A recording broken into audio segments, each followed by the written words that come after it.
New legislation has just been announced that directly affects retirees age 65 and older, and today I want to give you a clear and direct update about what this means for your Social Security payments, possible additional stimulus support, and other federal benefits that could increase your monthly income.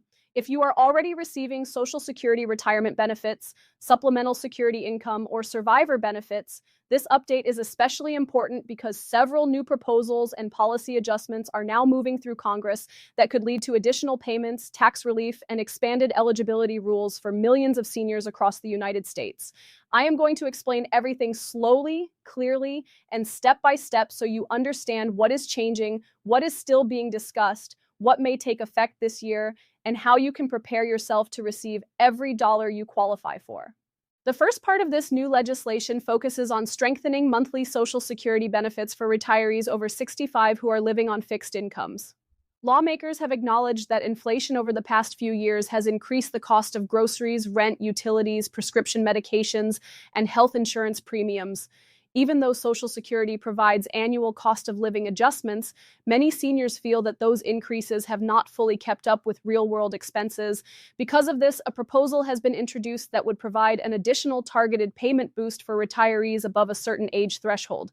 This proposal is designed to help the oldest beneficiaries, especially those over 75, but it also includes protections and modest increases for retirees starting at age 65. Under the proposed framework, eligible retirees could see either a one-time supplemental payment or a permanent increase added to their monthly Social Security checks. The structure being discussed would calculate eligibility based on income level, years worked, and current benefit amount. Lower-income retirees would likely receive the largest boost, as lawmakers have emphasized the goal of protecting seniors who rely almost entirely on Social Security for survival. For many households, Social Security represents the majority of retirement income, and this legislation is intended to reduce financial pressure during a time when costs remain elevated. Another major part of the legislation addresses taxation on Social Security benefits. Currently, depending on your combined income, a portion of your Social Security may be subject to federal income tax. Many retirees have argued that taxing Social Security feels unfair, especially after paying payroll taxes throughout their working lives. The new proposal includes a provision that would reduce the taxable portion of Social Security for middle-income retirees and potentially eliminate federal taxation on benefits for lower-income seniors.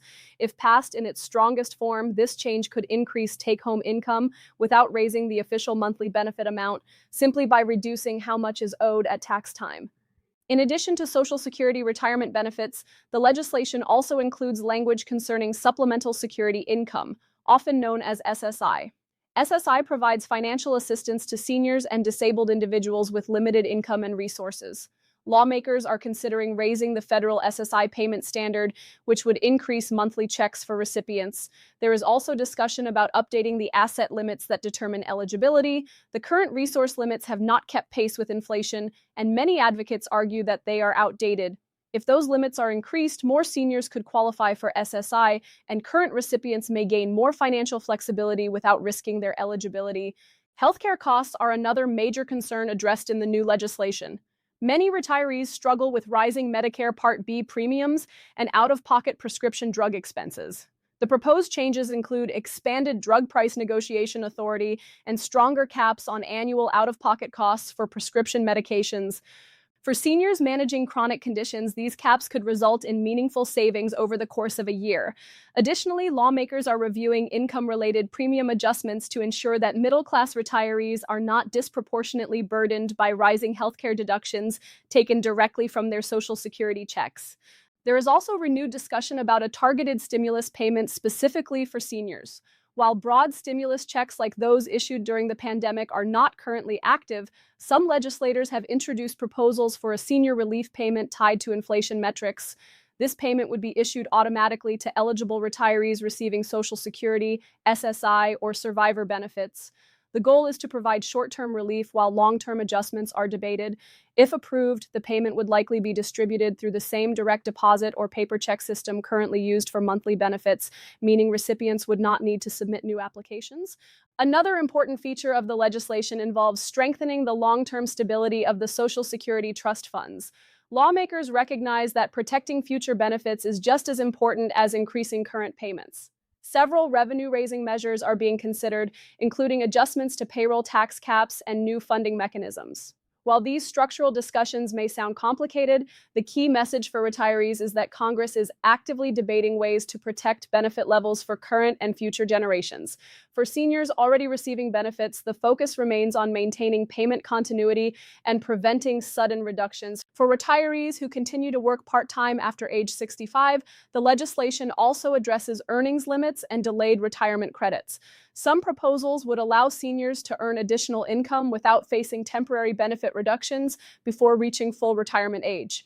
Others aim to increase incentives for delaying benefits beyond full retirement age, resulting in larger monthly payments later.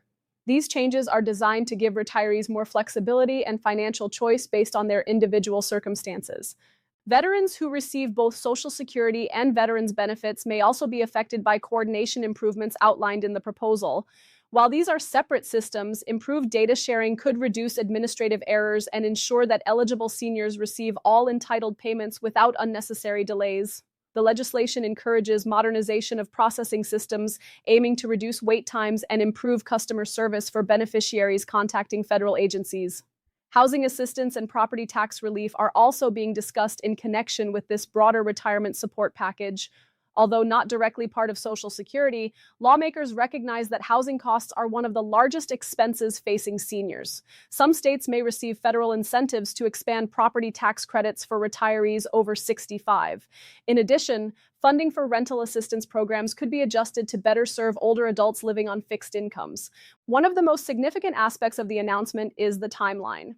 While the legislation has been introduced and publicly discussed, it must still move through committee review, possible amendments, and final votes in both chambers of Congress before reaching the president's desk.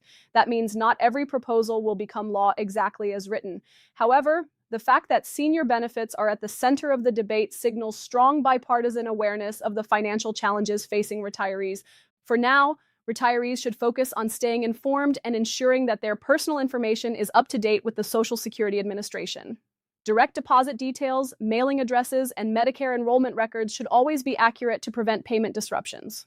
If additional payments are approved, they will be issued automatically to eligible beneficiaries using existing records. There will be no need to pay fees, submit third-party applications, or respond to unsolicited messages claiming to speed up payments. It is also important to understand how cost of living adjustments interact with new legislation. Annual COLA increases are calculated based on inflation data from the Consumer Price Index for urban wage earners and clerical workers. If new benefit boosts are layered on top of regular COLA increases, retirees could see combined improvements in their total monthly income. However, Medicare premium changes and taxation rules can influence net take-home amounts, so reviewing annual benefit statements remains essential. Financial planning during this transition period requires patience and awareness. While headlines may promise immediate increases, legislative processes take time. Seniors should avoid making major financial decisions based solely on proposed changes until final approval is confirmed.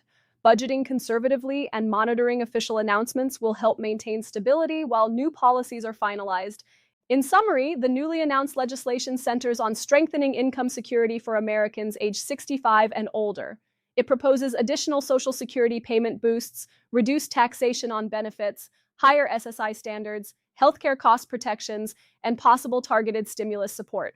Although the full details are still under debate, the overall direction signals a renewed focus on protecting retirees from rising living costs and financial uncertainty. This is only the beginning of a broader conversation happening in Washington about the future of retirement security. In the next part, we will go deeper into how these potential changes could affect monthly benefit calculations, how eligibility may be determined, and what specific groups of retirees stand to gain the most if the legislation moves forward.